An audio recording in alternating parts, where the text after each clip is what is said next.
Okay okay okay. అంటే వీడిని నన్ను చంపేస్తాడంట. ఏదో తేడాగా ప్రతి ప్రాబ్లం కి ఒక సొల్యూషన్ ఉంటది. ఉంటది. నేను అసలు నాకు నన్ను నైట్ టామీ కాల్ చేశాడు. కాల్ చేసి నాకు వార్నింగ్ ఇచ్చి బ్లాక్ మనీ చేస్తున్నాడు.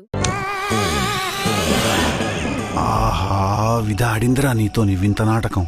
దిలీప్ తో ఉంటున్నాను కదా, ఇప్పుడు దిలీప్ లవ్ చేస్తున్నానని చెప్పేసి నా గురించి అంట బాగా బరి తెగించావు అనేసి నేను అనుకున్నాను. అదే చెప్పాను. అలా అని చెప్పి నేను పబ్లిక్ ఏం చెప్పలేదు కదా. అలా సైలెంట్ నాలో నేను ఉంచుకున్నాను. ఇద్దరికి నచ్చలేదు అక్క, బ్రేకప్ అయిపోయింది. ఓకే ఊరుకోవే ఊరుకో, నేను ఉన్నాను కదా. ఇగో నువ్వు తప్పుగా చెప్తావో, టామ్ వచ్చి తప్పుగా చెప్తావో, అసలు ఏమవుతుందో విత్ ప్రూఫ్స్ తో ఉంటేనే పబ్లిక్ అనేది నమ్ముతారు. అది మాకు నమ్మకం లేదు దొరా, ఏం అనుకో. బ్యాడ్ గా చేసుకుని ఏంటి నిబ్బిలాగా అవుతుందా, నాకేం అర్థం కావట్లేదు. ఈ మాత్రం దానికి ఇంత షాక్ అవుతాడేంట్రా? ఇలాంటివి మా దగ్గర చాలా ఉన్నాయి. నా గురించి చెప్పలేదా బాబుకి? అక్క ఇవన్నీ నాకు తెలీదు.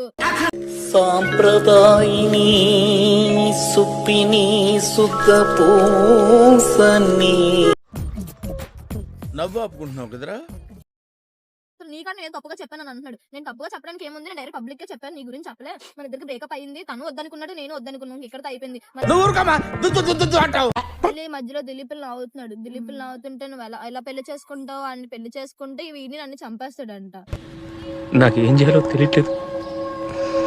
స్నాప్స్ ఫొటోస్ అవి ఉన్నాయంట. అది కరెక్ట్ కాదు కదా దిలీప్. నువ్వు తప్పుగా ఏమి ఉండవు అక్క.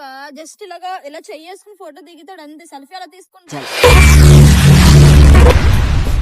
ఏమిటండి మీరు అవునరా, ఒక అబ్బాయికి జెలస్ వస్తది. ఒక అబ్బాయితో నువ్వు క్లోజ్ గా ఉంటే ఏ లవ్ కైనా జెలస్ వస్తది.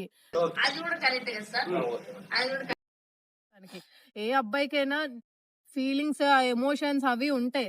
సో ఆ ఎమోషన్స్ తో తన క్యారీ చేసుకోవాలి. ఎన్నెన్నో అనుకుంటాం. ఇప్పుడు నాకు అర్థమైంది. దానికోసం లైఫ్ అంతా స్పాయిల్ చేసుకుంటా, నేను చచ్చిపోతా అని నాకు అబ్బని అవ్వ పీడ విరగడైంది. నా సొంతం కాదు, ఏం కాదు.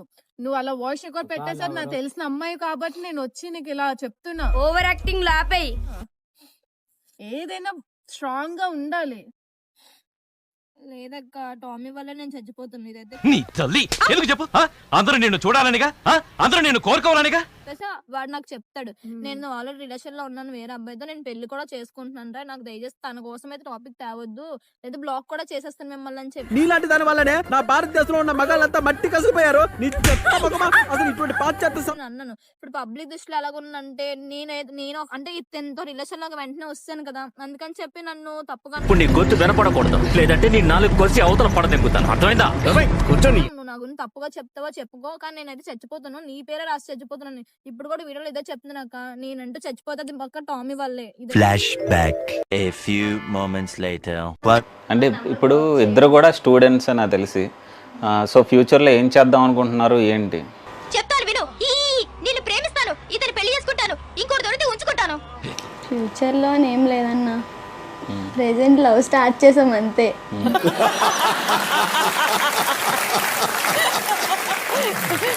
మాట్లాడకుండా తెలుసా, ఆ క్షణంకే చచ్చిపోవాలనిపిస్తుంది. టార్చర్ ఫోన్లు చేసి అనో నెంబర్ కొత్త నెంబర్ నుంచి ఫోన్లు చేసామో ఆ టార్చర్ కి చచ్చిపోవాలి తెలుసా. ప్రతిదానికి ఓవర్ ఎక్స్ప్రెషన్. ఇప్పుడు అనండి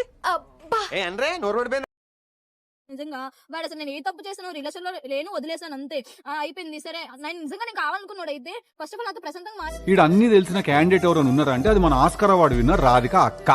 అక్కను ఆపకుంటే మాత్రం మన అందరం దేవునికి ఆప్తులం అయిపోతాం రా. నువ్వు ఆల్రెడీ అయిపోయినావు అనుకో, ఇట్స్ సెకండరీ.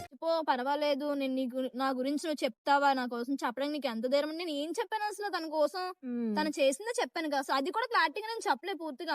ఎందుకు నన్ను నమ్మడానికి అంత ప్రాబ్లం నీకు? నువ్వు నిజంగానే క్వశ్చన్ అని అడుగుతున్నావు అనేది నేను చేయలేదు. అలాంటిది కూడా వీళ్ళిద్దరు రూమ్ లో ఉంటే నేను బయట బిర్యానీలు అందించినట్టు నమ్మే రోజు వస్తున్నాయి. నేను బాధపడే కన్నా మా అమ్మ ఇంకా చాలా బాధపడిపోయేసి రే కొడబాబు అన్నా, అమ్మాయిలు చాలా డేంజర్ రోయ్, చాలా చాలా డేంజర్ రోయ్. నేను ఒక వెల్ విషయం, నేనుంటా ఒక సిస్టర్ లా, ఏం కాదు ఏడోకు. ఏం ఈ పనుల్లో కనిపించలేదు, పైగా ఫిజికల్ గానీ మెంటల్ గానీ స్ట్రెయిన్. ఏం చేయడం లాట్ సార్, ఇంకా మేము వెళ్ళి రెక్స్ తీసుకుంటాం సార్.